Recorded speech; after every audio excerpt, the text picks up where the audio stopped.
The church is dying, but I'm not worried. Those of us in the trade have been hearing this story for decades. Organized religion is dying. I like to tell people I don't belong to organized religion, I'm an Episcopalian. But the people who say that the church is dying have a point. There are some disturbing signs out there. Since the 1970s, mainline Protestant denominations, Presbyterians, Methodists, Episcopalians, Lutherans, and so forth, have been hemorrhaging members. Our own Episcopal denomination has lost over 1 million members since the year 1970. Think of all those downtown church buildings.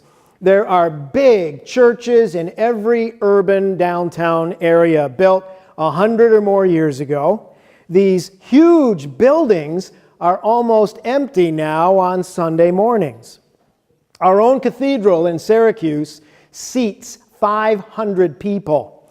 I was told last year that they often have 50 people at most for their main Sunday service. I came to this diocese 20 years ago. There were about 60 full-time priests at that time. Now there are less than 30. People sometimes say that it's only the mainline liberal denominations like ours which are declining, liberal here being a very bad word. The story I was told in seminary was that the conservative Bible churches will win the numbers game. Some people say that's because they offer clear and certain answers. However, cracks are starting to show in that kind of church as well.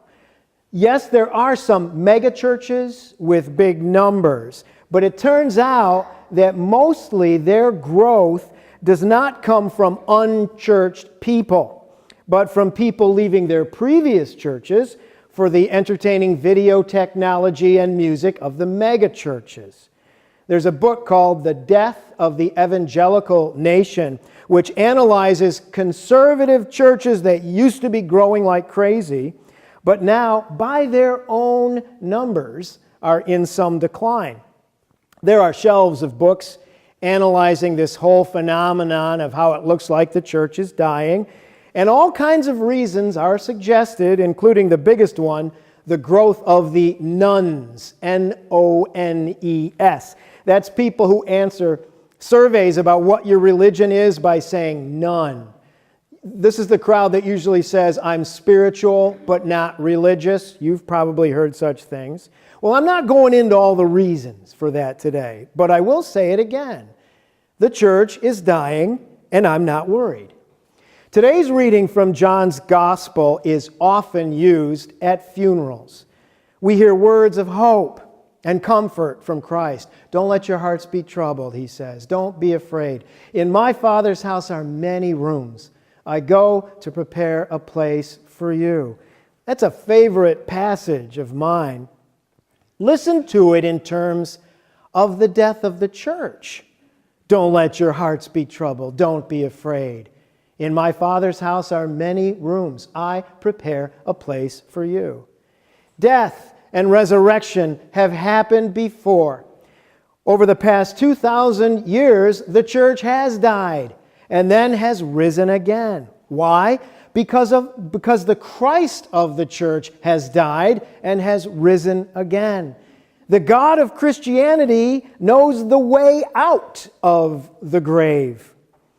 I really do suspect that the Episcopal Church and mainline churches like it are probably dying, but probably more slowly than has been predicted. Yet I'm not worried, even though I really do love the Episcopal Church. You see, the real action is not in the institution or in the hierarchy. Church is not a denomination. Church is not a hierarchy of clergy. Church is not a building. Church is the people.